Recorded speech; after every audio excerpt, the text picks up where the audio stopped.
Hey, how's it going everyone? You guys seem to like when I talk about lost characters, so why not talk about it again? Hey guys, it's me Zeep. Today we'll be talking about characters who have been lost in various forms of media, such as video games, TV shows, and whatever the hell lost McDonald's mascot I feel like talking about today. But before we continue, be sure to subscribe, because we're almost at 100k. Seriously, the support recently has been insane guys. I really love and appreciate you all, and I really hope you enjoy this episode of the series. And if you do, be sure to like this video.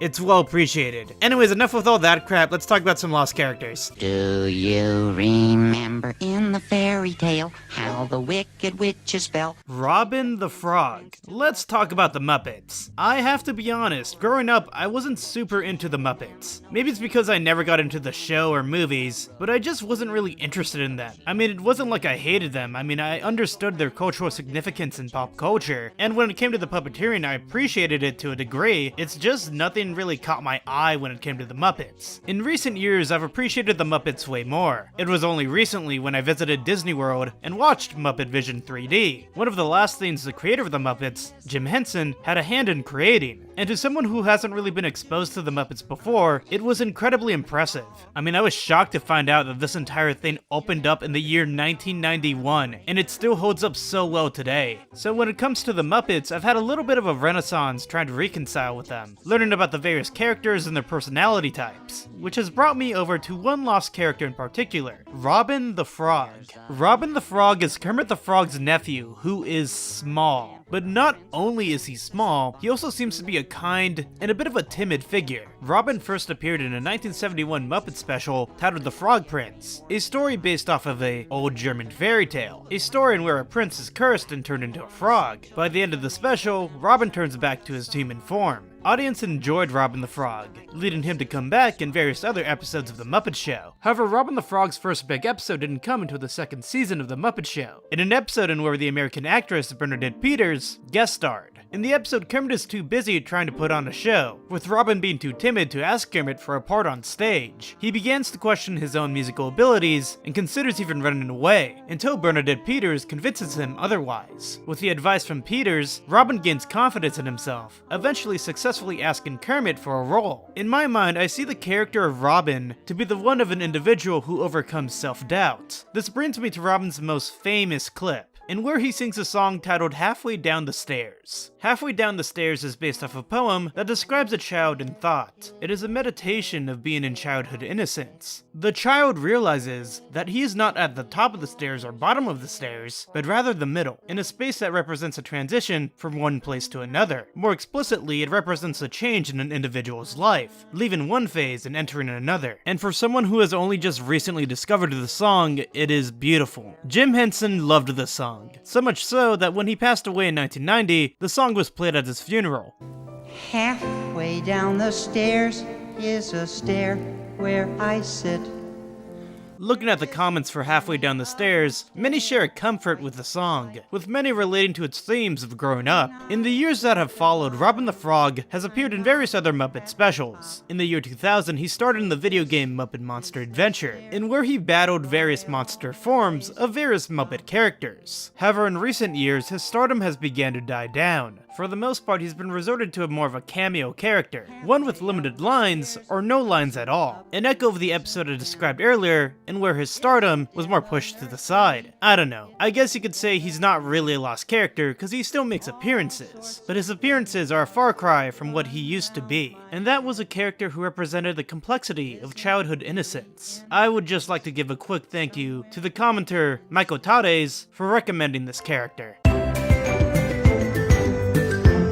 Mendo. Mendo is a character from a game titled Five Nights at Freddy's World, which is widely forgotten about. Now, this isn't the first time I've talked about FNAF on this channel. In another Lost Characters episode, I covered another Lost animatronic, but this is the first time I'm covering a Lost animatronic from a FNAF spin-off. A spin-off that, if I'm being honest, has not been received fairly well. Now, before we talk about Mendo, we must understand what was FNAF World. Now, when I talk about this game, let me just stress something. I have never played this before. I've only seen gameplay footage, and I've only heard what fans and critics have said about the title. You wanna know why I'm saying this? Because because holy crap, people go crazy when it comes to this game, and whenever someone says something negative about it. FNAF World was an indie RPG released in early 2016, and at the moment it came out, it was met with great criticism, because it was essentially an unfinished game. A game that contained many bugs and glitches that were kind of laughably bad, leading to the creator of the game stating that he got too eager to show the things that were finished that he neglected to pay attention to other things that weren't. The game was so poorly received that the creator took it off of Steam and asked Valve to refund all purchases of the price of the game. Around a month later, he re-released a free version of the game, which was updated with various new features. Even with the re-release, I heard mixed things about it as well. And in retrospect, the RPG has been largely forgotten about, which makes this lost character even more obscure. In order to understand Mendo, we must understand what an Endo-01 is. Endo-01 was the endoskeleton for the original 4 animatronics at Freddy Fazbear's. Listen, I don't know about you guys, but I always found it kind of weird whenever I would looking at the behind the scenes of a certain animatronic and see their inner robot skeletons. Most recently, I went to Disney World and saw the insides of a Lincoln animatronic, and it's kind of freaky. Like, what are you trying to tell me, that Abraham Lincoln wasn't real? What's going on here? With that being said, Mendo is an exclusive character to Five Nights at Freddy's World. Now in the game, Mendo owns a store called Mendo's Endo Upgrades, with items targeted to raise the player's defense. And that's pretty much it. I'm not joking, that's all I could say about this guy. This guy was largely forgotten about. He only appeared in this one game, while other characters such as Dee Dee, who first appeared in Five Nights at Freddy's World, who would go on to appear in the game Ultimate Custom Night and Five Nights at Freddy's Help Wanted. To be fair, Dee Dee really is just a recolor of Balloon Boy. You know, that other animatronic? But the fact that he appears in other games, and Mendo does not, makes this a little more funnier. And really, FNAF World has a bunch of these characters that are kind of like recolors of already established characters, but a decent portion of them end up reappearing in other games. Something that I do admire about the models within the game is that they're cutesy and they really fit the entire style Scott is going for in FNAF World. Unlike all these other animatronics, Mendo has been left to rot in FNAF World. And although this game is mostly forgotten about, I would argue it's largely important in the trajectory of the FNAF series. Although it was received poorly, it showed that FNAF could transition into other types of gameplay. Not only that, but it also introduced fan-favorite animatronics that would appear time and time again as the series ventured further. For me personally, as I study up on Mendo a little more, although he didn't have a major presence in FNAF World, I think it would be fun to introduce him again as like a little Easter egg in a future FNAF game. Anyways, next up. Tord from Eddsworld. And what can I say about Eddsworld? I first got into this series back in the year 2008, and I was just genuinely impressed that you didn't need a cartoon studio to make such quality animations. Originally, Eddsworld followed 4 main characters. You had Ed, who seemed to be the most chaotic and adventurous of the 4, at times being fairly self-centered, and portrayed as idiotic. Yeah, the creator Ed Gold liked to self-deprecate himself from time to time. Nevertheless, that made Ed's appearance on the show hilarious most of the time. You have Tom, who's usually the most pessimistic and cynical of the group, who I remember having a strong hatred towards Christmas. Seriously, those Santa Claus episodes would be an annual tradition to watch when I was a kid. You had Matt, and if I remember, one of his most defining character traits to his animated form was him being dumb. He's got the intelligence of the kitchen shelf. Hey. And then you had Tord, who was probably more chaotic than Ed ever was. A classic Tord trait is him frequently trying to kill Ed in the original era of the show. In fact, a lot of Tord's traits is just him being trigger happy and enjoying weapons. In real life, Tord and Ed shared a close friendship. However, by 2008, Tord grew tired of the new renowned fame he received from the show. Tord couldn't use his real name online, mostly to keep with his privacy. Eventually, Tord left the show in 2008 in the animated episode of the show, 25 Feet Under the Seat, with Tord claiming that he wanted to pursue his own artistic passions. Unfortunately for Eddsworld and the crew, the fans of Eddsworld did not accept this answer, deeming that there was much more to the story than originally perceived, which there wasn't. Tord. Tord Larsen is a Norwegian guy who played the character of Tord in the show until about 2008, when he left because he didn't really like the fans and the attention that they gave him. But instead of letting us just replace his character's voice actor, he insisted that we took the character out of the show entirely, and Ed did it in a really stupid way, so kind of it just opened up this Pandora's box of crazy fans that never left him alone, to the extent that he now can't use his real name. Please leave him alone. On March 25th, 2012, Eddsworld passed away after a long battle with cancer. In the aftermath, the real Tord uploaded a video in tribute of Ed. In honor of Ed, who loved Coca-Cola, he drank the soda and mourned his friend. I remember when this video first came out, and I have a first-hand account of how the comments reacted. And although most of the comments were supportive, some of them were just disgusting, with commenters asking if Tord was going to come back to Eddsworld. An obviously not appropriate time to ask that. This was followed by other questions asking why Tord left Eddsworld once again, showing that people were not satisfied with a suffice answer. It is no wonder that soon after Tord released this video, he deleted it and deleted the YouTube channel in which the YouTube video was posted. What makes matters worse is that within the same video, Tord cites that he had been harassed and stalked by fans, and also explained the reason why he left Eddsworld. So the comments asking why he left make no sense and only just serve to annoy him. 4 years later, Tord's animated version of himself would appear yet again in an Eddsworld special, titled The End, in which he played a menacing villain. Without consulting the actual Tord was brought back into the Eddsworld series, which was met with criticism, leading to the head of the show, Tom, to explain his position of bringing him back. The following is what he said: Tomska brought back Tord against his wishes. This is essentially true. The original voice actor of the character, Tord, left the series in 2008 and took his likeness with him. Ed didn't feel the need to write an explanation for his departure, so fans spent the next 8 years going crazy looking for answers. When it came to the series finale, Eddie and I hoped we could give the fans what they'd been searching for, and give the character a real conclusion. I'll admit, with no way of contacting him, I hadn't given much thought to the character's real-life counterpart, other than hoping that replacing the voice actor and tying off the character would encourage fans to leave the man alone. Eventually, fans started to accuse Tomska of having a personal vendetta against Tord, to which Ed seemingly confirmed back in 2008 that they did not like each other very much. Tomska would go on to respond in this post. Tomska made Tord a villain because of personal grievances / metaphor for cancer. A lot to unpack here. The short response is no, we didn't. We made Tord a villain because the character had a history of violence, because they had a pre-established rivalry, and because Ed and I had planned on developing the character into the antagonist of the series. The series we wanted to make once Ed was better. The fact that myself and the original voice actor of the character used to banter with each other when we were pubescent was not a contributing factor. Yes, it is true that in the animation The End, Tord is depicted as this evil villain, but I also gotta keep in mind that this is just the animated character version of Tord. Now, does this excuse not asking the real-life Tord to use his exaggerated animated form? I'm not really sure if I could answer that. It seems as if they were trying to ask him but had no way to contact him.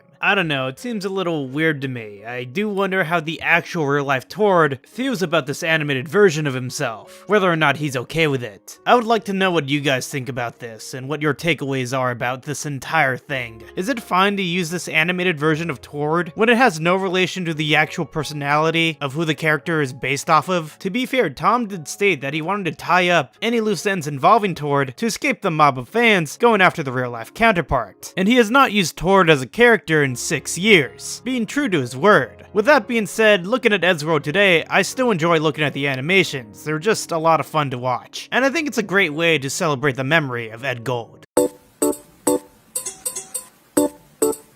Money Man. I would argue that this is probably one of the more disturbing characters within the Don't Hug Me I'm Scared universe. After the release of the second Don't Hug Me I'm Scared episode, the show needed funding to continue, and the way the Don't Hug Me I'm Scared team tried to advertise for funding was unique to say the least.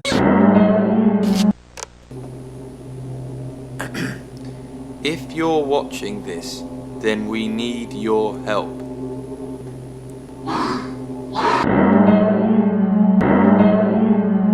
I know, this is entirely fake. Obviously, there's a puppet and guys in costumes. But there's something so disturbing about the amateurness of Money Man. A character who requires a ransom towards the viewer, or else these characters get completely slaughtered. Maybe it's the realism or gore and semi-violent imagery. It makes it all seem like an actual kidnapping. It's pretty crazy. And at the time, Don't Hug Me I'm Scared 1, it shocked many of us back then because of how original it was. Don't Hug Me I'm Scared 2 was fantastic as well, but I wasn't really creeped out. I mean, besides the fact at the end they start melting away due to old age. So when this came out between the second and third one, the eeriness of using this kidnapping tape hadn't been felt before. The characters themselves could actually die if this Kickstarter isn't successful. Their fates are actually in the viewer's hands. I thought that was a pretty creative way of trying to sell this. And I have to be honest, although I loved the series onwards after these help videos, I don't think I was as creeped out as I was when Don't Hug Me I'm Scared first initially came out, and following in these Kickstarter episodes. Don't get me wrong, the craftsmanship of these episodes were fantastic. And who knows, I have yet to watch the television series, but I've heard nothing but great things of it completely mastering the web show. To be honest, Don't Hug Me I'm Scared 3 through 6, they didn't need to be as creepy as the first few. In fact, my favorite one is 3 actually. But god, like this ransom video, oh, it's so creepy. It feels like a dark web video, I love it. In the way that it feels authentic, not because I love the dark web. The Money Man is the only antagonist in the Don't Hug Me I'm Scared series who directly tortures the puppets instead of using methods of education to torture them. He has an armband on him, which has led people to theorize that he's part of an extremist group.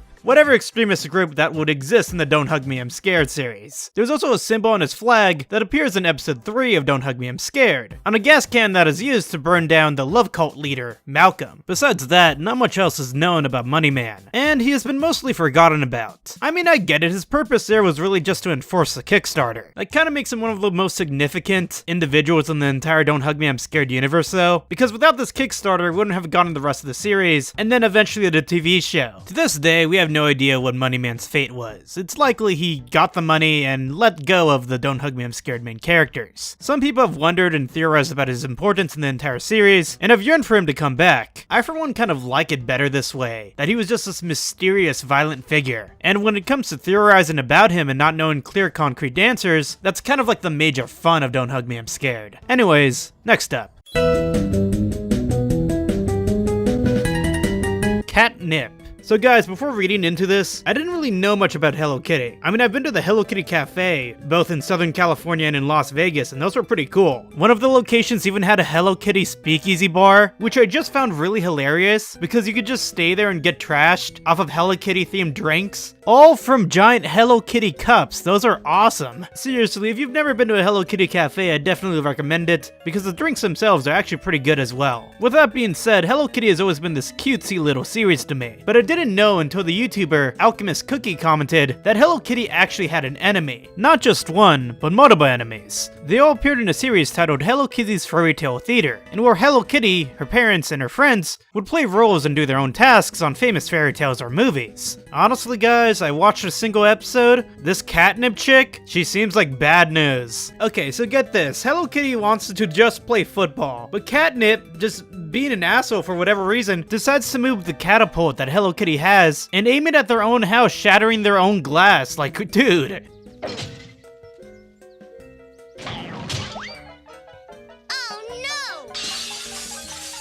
I did not know true evil existed in the Hello Kitty world, but now that I do, I fear nothing but that itself. The wiki categorizes her as a main antagonist, a secondary antagonist, and even a non-antagonist. So there are times where she's on the same side as Hello Kitty. Catnip was seen as Hello Kitty's rival. However, the last time they appeared in anything was in this series, which last premiered in 1987. In most recent memory, Hello Kitty's enemy has been replaced by the devilish Kuromi, who, if I'm being honest, isn't even Hello Kitty's enemy. She's more of the enemy of the character My Melody, both of whom I've seen become really popular in recent years. I went to an emo festival a couple weeks ago, and I saw Kuromi almost everywhere. I guess she's just really popular with the goth crowds. Unfortunately for Catnip, she never got that treatment with anything. She's remained obscure in an animated series that many have forgotten about. And if I'm being honest, I don't think Catnip's design is as marketable as other characters in the Hello Kitty universe. So it's no wonder that she's been doomed to obscurity. Alright, enough with Hello Kitty, let's talk about Officer Big Mac.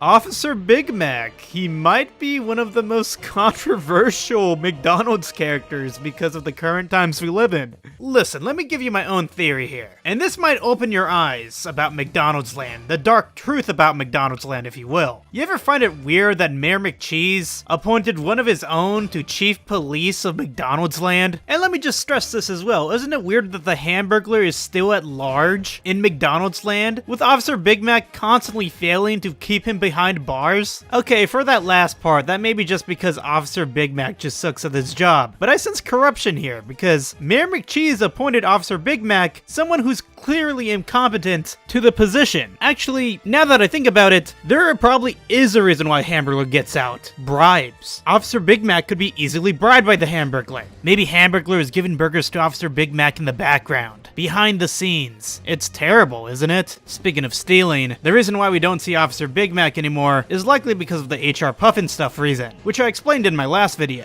HR Puffinstuff looks similar to Officer Big Mac and Mayor McCheese, leading to a lawsuit against McDonald's, in which McDonald's had to pay $1 million in royalties. You wanna know what gets funnier? Back in the 1980s, a 5-foot fiberglass of Officer Big Mac was stolen from a Miami McDonald's. This led to a group called NPLO to claim responsibility of stealing this 5-foot fiberglass of Officer Big Mac. The group's name stood for No Pickles, Lettuce, Onions. The fiberglass was worth $800, and in exchange for it, a ransom note was dropped off at that very same McDonald's, demanding 40 billion Big Mac sandwiches and 40 billion plus one French fries if they ever wanted to see their Officer Big Mac ever again. Finally, if you're not satisfied with that, I have one more piece of Officer Big Mac lore to talk about. So in Florida, McDonald's had an Officer Big Mac structure in which kids would play on. Problem was, kids would constantly get their heads stuck in the Officer Big Mac bars. I would say it's kinda suitable, but unfortunately over 400 kids were reported as injured as a result of the Officer Big Mac, from skull fractures to broken bones, with McDonald's never reporting about the injuries and phasing out the climber altogether. Eventually McDonald's was investigated for this and they had to pay a $4 million fine. God, Officer Big Mac, you just suck. Anyways, I love you guys, please subscribe and like, bye!